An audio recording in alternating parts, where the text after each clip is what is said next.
So I'm here with Steve.Decker with IPX 1031, and we've got some pretty amazing news here, especially if you're in the space to consider a reinvestment with 1031. So Steve sent me over an update about a natural disaster extension. So Steve, tell us a little bit about that and what that looks like for us. So for those of us that either live in California or operate a business in California, there's a pretty high likelihood that you'd be able to take advantage of a recent IRS disaster relief extension.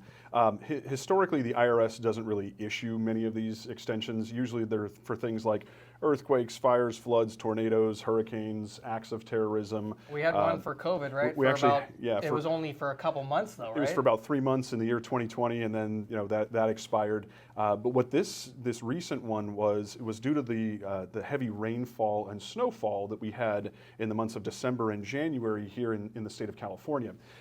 So the federal government issued a disaster relief extension that not only pushed out the tax filing deadline all the way until October 16th, which most people are aware of by now, but it also extended out the 1031 exchange deadlines all the way until October 16th. So, for example, you could sell a property on April 1st.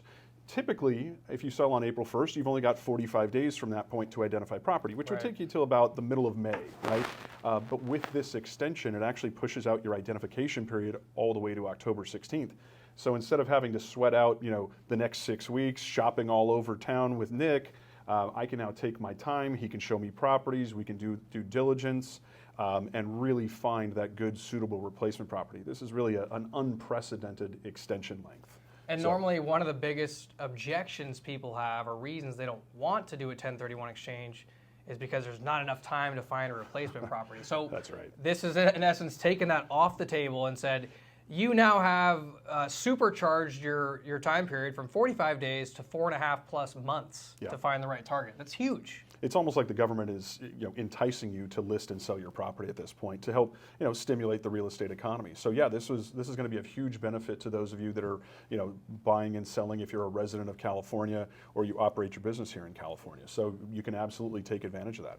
One point I wanted to mention too is that when I first got the information from Steve, I thought that it was you had to have sold the property during the natural disaster event. So I thought that you had to have sold the last week of December or the first couple weeks of January. I thought, okay, well, that's not that big of a deal, right? There's not that many people that I'm going to come across that have sold during that period of time. It's actually, you could have already sold or you haven't sold yet and it still applies to you. Correct, and that's why this is a really unique extension. You could literally list your property tomorrow, sell it a month from now, and still take advantage of this extension. So, this is going to be of huge benefit to you guys that are interested in, changing up your asset. If you're looking to get out from an underperforming asset and get into the next bigger, better performing asset, this is the perfect time to list with Nick and go through a 1031 exchange. So if you guys have other questions, we'll be sure to stick Steve's information below, and then we're happy to set up a strategy session with you to help better understand what this might look for you and whether it is the right time for you to take advantage of this huge extension that you're granted by the government. Absolutely. Cool. Thanks, guys.